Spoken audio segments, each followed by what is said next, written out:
Welcome back, Daily Show. On a Wednesday, I couldn't hear myself for a second. I'm telling you, I'm still rusty, guys. I was just telling them that before we came back on the air.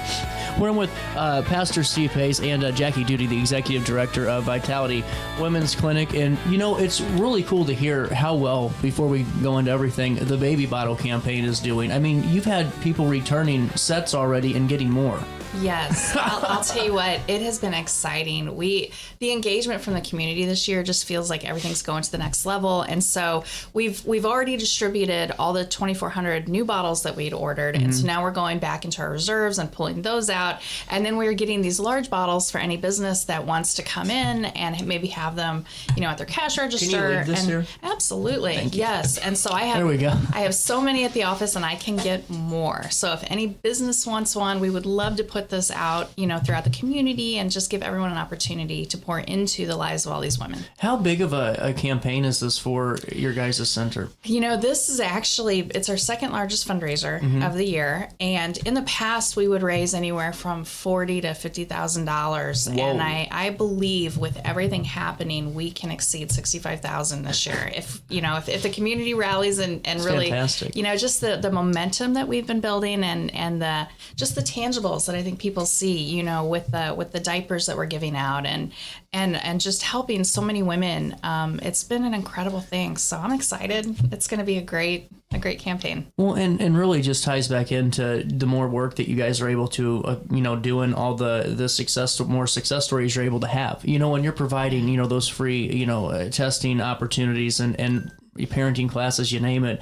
On top of that, just changing lives is really just so cool. And seeing the community rally behind that is such a promising thing because a lot of people are struggling right now, you know, and so to make sure that we're still doing what we can to support such a great thing is awesome. Yeah. So, Jackie, fill me in on Pastor Steve today and, you know, the connection here. You know, it was incredible. We were actually getting everything geared up for the campaign, and he showed up to our clinic with so many members of his church, and they were helping us put everything together. And it was just such a cool thing to see. And to have so many people in the clinic putting everything, setting this up, you know, this campaign for success. But even before that, when I first got started, I was doing what I could to go around the community and meet with as many churches as possible. And he was actually one of the first pastors that I was able to sit down with. And he started to share his story with me. And I remember sitting there and my mouth I felt like I needed to pick my chin up and like close my mouth because I was just in awe of like hearing his story. Yeah. And I was like, someday we're going to have a podcast and this is a story that needs to be told. I remember I don't remember if I said it, but I remember thinking it. And here we are. And I'm like, man, as soon as I could get him here, I was like, we have to get you on air and we have to share your story because it's incredible. Fantastic. Well, you know, take me through, where should we start? I don't know.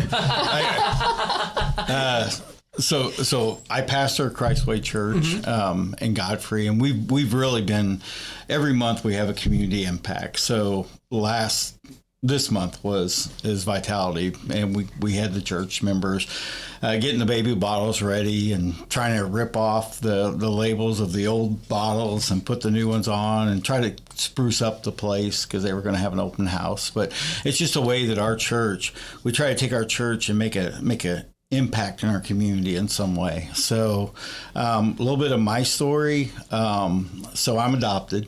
That I'll tell you that much. And so I did 23 years in the military, multiple combat zones in Afghanistan and Iraq. I started out my first 4 years in the military wearing a Green Beret, and my last 19 wearing a cross. So I've been both in special operations and as a chaplain. What led to the transition, if you don't mind me asking? 17 years in between. Oh. So I got out the first time. I was actually engaged to a girl, and that didn't work out. Mm-hmm. She didn't want to be in the military, so it all worked out. And then 17 years later, I joined the Illinois National Guard as a chaplain. I'd finished seminary and was able to serve, and then stayed in the rest of the time. I actually pinned my cross on and got orders to Afghanistan on the same day.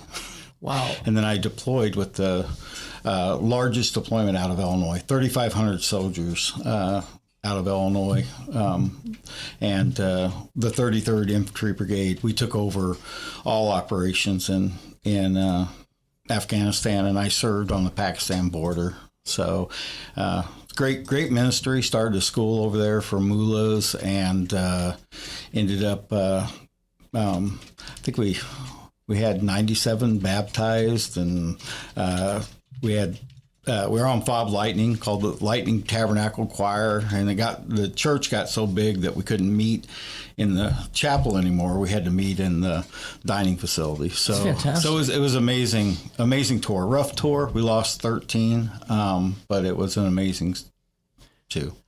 Well, and take me through, maybe your perception too. You're in 4 years, with the Green Beret on, and then here you are for 17 with the cross around your neck, which is such a great line. But yeah. As you're there, did your thoughts ever change? From who you were, for those 4 years to who you were for those 17. Oh yeah. So chaplains don't have weapons, right, in military. So I was trained in all kinds of weapons before, and so different perspective altogether. I went from defending to doing humanitarian and medical missions. I've also done Hurricane Katrina. I was the command chaplain over Hurricane Maria for Puerto Rico and the Virgin Islands. So my last 7 years in the military, I was on a general staff. So my last deployment, I was the command chaplain over the Middle East. So that'll kind of all. Take me through when you're traveling. I'm guessing the message never really changes. Take me through the people and just the different cultures you've been able to experience. Oh wow!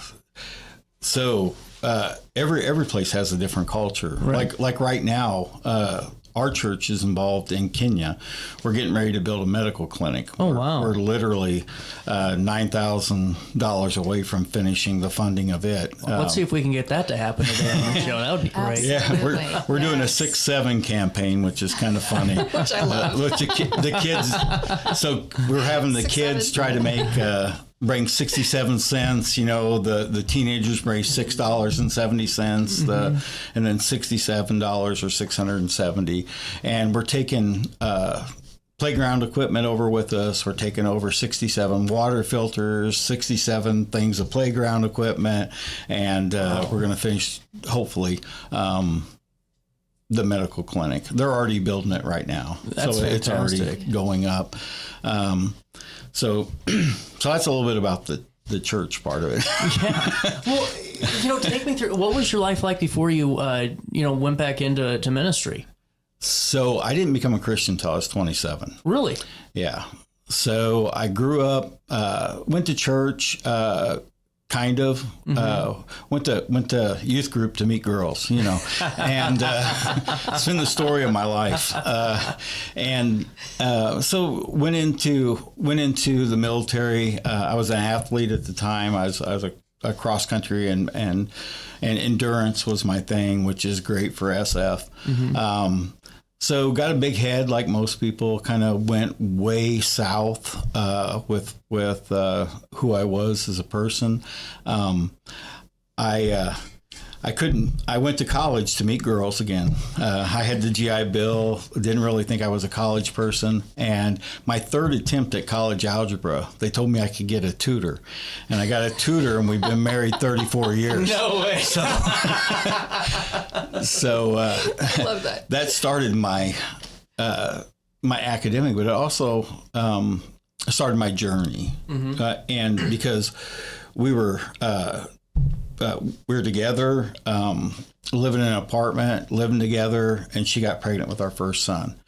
And I was running student activities at Lewis and Clark, and kind of a wild life. And I looked at my life and I said, I want to raise a kid in this environment. And I thought, well, maybe we'll go to church, because that church people have it all together. So we started going to church. We tried a couple of them, didn't quite fit, and then we settled into a church in Wood River, a great young adult group, and I'm an all-in guy. Once I'm in, I'm all in. And we just stepped in, and one day I said, God, I'll go anywhere you want me to go. I will do whatever you want me to do. I'm all yours. And a few years later, my wife and I really felt like we're called to the mission field. And I had this feeling like because of my SF background, I thought I'm going to be in the most dangerous place in the world. We're going to be missionaries. And it took 12 years until I actually ended up in the middle of Afghanistan, and God's fulfillment of what I thought was going to happen did happen, only I didn't take my family with me. Yeah. I had the ideal that we'd be there as a family, but sure enough, I ended up right where I thought God was going to send me. Well, that's been, just fantastic. And what a story, just in that realm. And, as we are kind of transitioning here, Steve, can you share, if it's okay, your story and experience with abortion? Sure. So I'm going to start at two places. One place was in Massachusetts after I got out of the military. I remember the girl I was with then that I was dating being in a pro-choice rally holding the sign. So that's where it begins. And then at 37, I'm already a pastor, and I'm working at another place, and I put in just a Google search I knew my last name was Loomer. I put it in there, and it went to a lady's name in Minnesota, and she knew who I was, and kind of put the pictures together. And then I got my full picture of who I was. So for me to tell my story, I have to tell my mom's story. Oh, wow. So my mom was born in a middle-class family, upper middle class. Her dad was an engineer. And in high school, she got pregnant. And back then, that's 60s, it was hard for families. So they made her move to her uncle's in Arizona. She went to a Catholic charities home, had a baby, a little girl, was put up for adoption, and her dad said, you've been an embarrassment to the family, you can't come home. Oh, man. So she stayed in Arizona for a little bit, got involved in a relationship with an older man that was super abusive to her, and her dad finally said, if you leave him, you can come home. So she leaves him, she goes home, which is in Chicago, and she starts working in a plastic factory, and her boss comes out one day and has this way with her and fires her, and she finds out she's pregnant again. Oh, wow. And she ends up having a friend drive her back to Arizona, back to her uncle's, and he said, we're going to take care of this. And there was a doctor who would perform abortions. And she went there to have an abortion. She got scared for some reason, went to a Salvation Army shelter because she knew she couldn't go home. And I was born. And and she had nowhere to go. So she got a job working as a dancer and met a soldier. Married him within the 2 weeks, the whole story. And he went back on a second tour of Vietnam, came back for her. She just thought she was just going to be used again and abused like she's been her whole life. But he actually came back for her. And they, 7 years later, had another girl, and they had two girls that they got to raise. So my story began at the hospital. Because my mom was homeless, I became a ward of the state. Oh, wow. So I ended up in a transitional foster home. And because there wasn't any, she was still fighting to get me and some other stuff. I actually didn't have a name till I was 5 years old. I was just Baby Boy Garner officially. And the Pace family, Troy and Lucille Pace, was the transitional foster parents that took me in, and they fought for me, went to court for me, and finally ended up adopting me. Wow. And my last name is Pace, which is actually Italian, pace. It means peace. And my first name is Stephen, which means the Crown Prince. And I tell everybody I went from a child without a name to the Crown Prince of Peace. That's so cool. And, something I tell people, it doesn't matter how you start in life, it matters how you finish. Mm-hmm. An impact that's always had with me is the Schindler's List, as he stands there with his ring, and he said, I could have saved two more. And that's how I want to live my life. Wow. And that's why I try to make an impact as much as I can around the world and do what I can do. Is I don't want to leave this world thinking I could have done something to make life better. Yeah. I've ran homeless ministries. I've been involved with disaster relief. Last year, our church gave 1/3 of their budget to missions. So $58,000 went out to mission. We gave almost as much away to mission as we do paying our staff. Wow. So that's what anyway, that's kind of my story in a nutshell. I just, one of the arguments, I guess, that you hear all the time is, what if someone's raped, or what if there's incest? And I tell everybody, I said, I don't know. Maybe they'll be a highly decorated soldier. Maybe they'll have a son that's a doctor. Maybe they'll have 2 kids that are school teachers. Maybe they'll have another son that's a truck driver that's redefining what autism is. I don't know, but that's my life.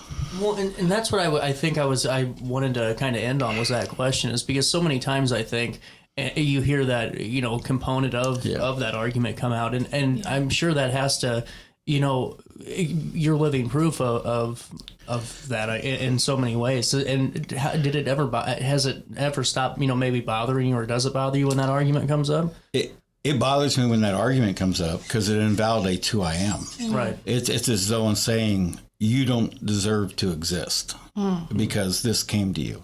And, I take them on just a philosophical viewpoint. When a woman's raped, it's one of the most horrific things that can ever happen. She will live with that for the rest of her life. It is horrible.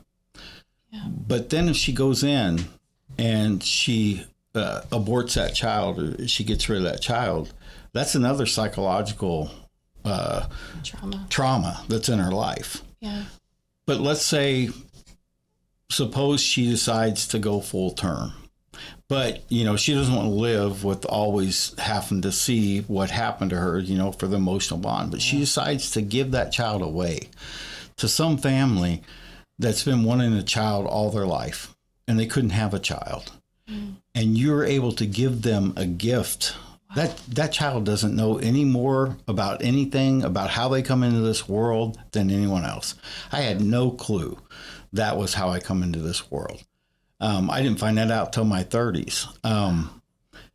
So you have taken the only positive that can come out of that situation. The only positive is to allow that child a chance to exist and become whatever it can become. The trauma of the rape will never go away. It doesn't matter if you abort or you keep it. That trauma's there. But there can be a positive. There can be something positive come out of something very, very hard and negative. It's really just so, fascinating too, and such a great conversation to be had. And that's one that, can't be solved in a couple of minutes, or a conversation I can have. But it's a viewpoint, though, that I think very few, can have. And I think it's a very important one to add to the conversation about that too. Why don't we do this? It's 9:41. We'll take a quick break, and we're going to come back and talk a little bit more about vitality after this. This July, the fastest boats in the world take over the Mississippi. Catch the thrill of F1 powerboat racing. July 17th to 19th at Riverfront Park in Alton, Illinois. Speed, rivals, champions. This is more than a race. It's the Midwest National. Kicking off at the Meet and Greet Street Party July 17th from 6:30 to 8:30 p.m. at Max and downtown Alton. Cold beer and live music. Alton Midwest Nationals F1 powerboat racing. July 17th to 19th. Don't miss the action. Throughout all life stages, you need someone in your corner, guiding you on your health and wellness journey. At OSF Healthcare, that's your primary care provider. Your OSF primary care provider is there for every stage of life. Find a provider today at osfhealthcare.org/primary. Firearms training shouldn't feel intimidating. At Precision Point Armory in Bethalto, we focus on safety, confidence, and real-world skills. Whether you're new or renewing your concealed carry, you'll get professional instruction without pressure. Learn safe handling, sound decision-making, and proper techniques tailored to your experience level. If you're looking for premium firearms training in the heart of Bethalto, Illinois, call 618-779-9947 or go Go to PrecisionPointArmory.net and train with confidence today. Accidents happen in a heartbeat, but lives change forever. Whether it's a car crash, workplace injury, medical malpractice, or wrongful death, you don't have to face the consequences alone. Keith Short and Associates brings over 33 years of experience and a reputation for fighting fiercely for your rights. For relentless representation that you can trust, call Keith Short and Associates at 618-254-0055 today for a free consultation. Do you need to declutter your space? Time to call me, the Queen of Junk. Since 1993, we have grown to be the leader in residential, commercial, and property management junk removal. At Sparks Junk Removal, we are eco-friendly. We recycle, donate, or repurpose items back into our community. Trash is our last resort to the landfill. Plus, with our all-inclusive service, our crews handle everything from labor to lifting and landfill fees. Give us a call or visit our website, sparksjunkremoval.net, to reclaim your space today. If you think you might be pregnant, you don't have to face it alone. At Vitality Women's Clinic, you'll find the care you deserve. We offer confidential, no-cost pregnancy testing, ultrasounds, and STI testing. Our team is here to listen, support you, and help you understand your options without pressure or judgment. Walk in or make an appointment today. Call 618-466-1690 or visit vitalitywomensclinic.org. Vitality Women's Clinic, clear answers. Real support.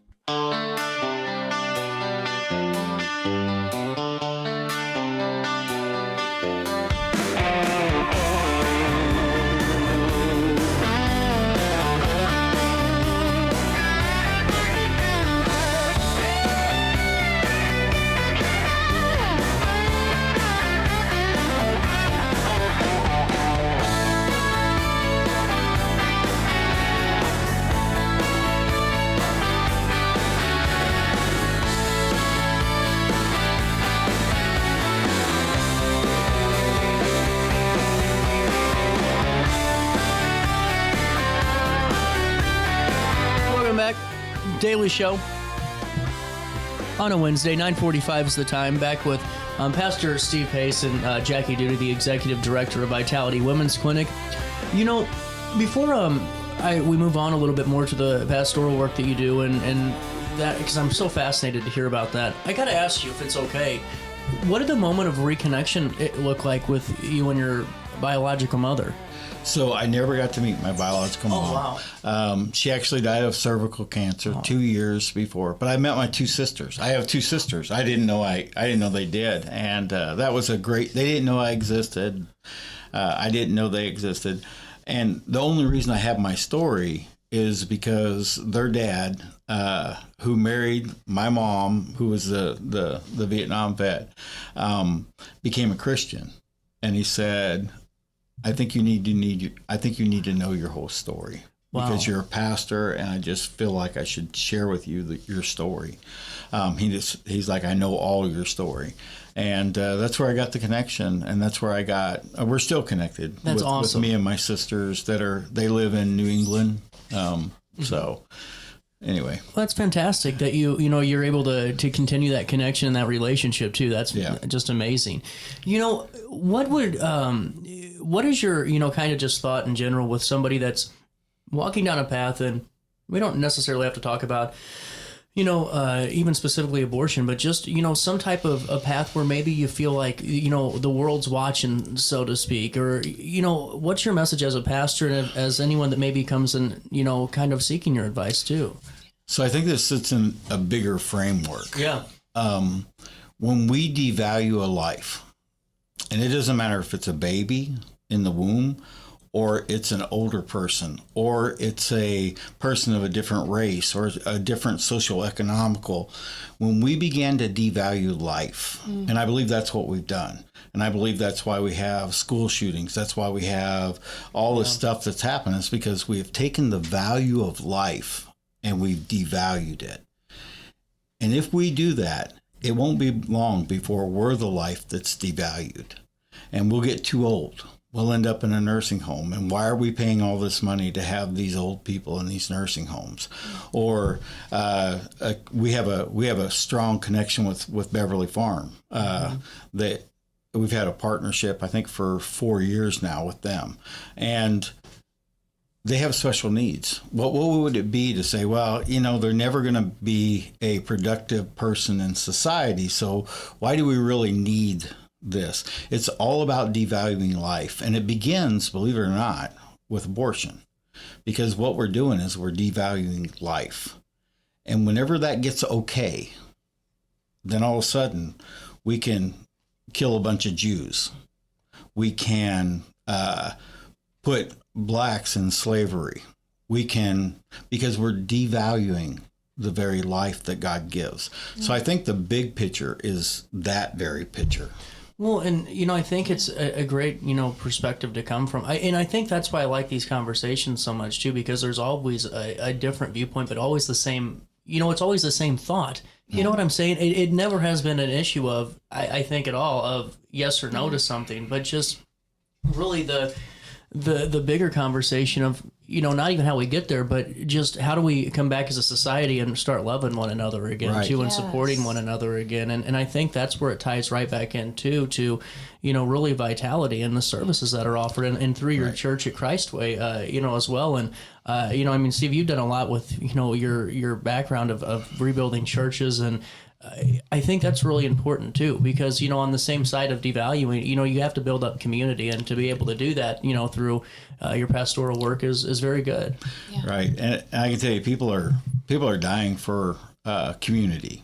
Mm-hmm. Yes. And kids are dying for it. The kids are actually coming back. They don't want my generation. My generation is known for divorce. They want my grandparents' generation, the generation that things lasted. Yeah. And people cared about one another, and community came together. If someone was in need, they would take care of that. And we've lost that too. We've isolated. It's become so self-centered that we don't think about the things that are out there. Another aspect of my life. So I've been a hospital chaplain for 7 years now. I'm still at Alton Memorial, but I was at Barnes Jewish for 5 years. And every day I would have to be in the emergency room dealing with parents that just went through a shooting. Oh, wow. And asking the question, why my son or why my daughter? And it all goes back to that very question. We devalue life. Yeah. When you devalue life, you get the shootings in St. Louis and even here in Alton. Yeah. I take it all back to vitality. It all begins when we devalue the life in a mother's womb, because that's the catalyst that allows everything else to happen. Well, and Steve, thank you so much for coming on the show and sharing your perspective. I know that the audience has enjoyed it, and I have as well. And really, just to hear your story is so incredible. I mean, that really is just a remarkable thing that. To share, and I think, really adds to that greater conversation and really goes deeper into that argument too. With that being said, before I say so long to Jackie and Steve for now, the baby bottle campaign, let's wrap up with that. Yes. So here's how it works. If you haven't done this yet, this is a staple. If you haven't, where have you been, by the way? All you have to do is just fill this sucker up with all your change. And you are on track potentially over the 60s here. Yes, that's this is just goal. Incredible. I would love it. I mean, I'm a believer in just kind of throwing things out there, and I believe if the community rallies, we could even get to 75,000. Wow! But ultimately, for this year, our mark is set at 65. So everything, every penny, every quarter, every dollar, every check, and just to thank the community for their time. The Grandma Gang is going strong. We're getting these letters. They're amazing. The girls are coming in and reading them, and we get to see the tears as they feel like they've been adopted and loved by a grandma that they've never had, And so those are the stories that continue, and to know that the Baby Bottle campaign has been a staple and people know it and recognize it. Please help us. We need you now, and just to help continue build these programs that are going to have so many great things happen over the course of the next year. So it's exciting. With that being said, we'll link everything in a write-up on RiverBender.com. We'll take a quick break, and we're going to come back with top of the hour news right after this on Roku.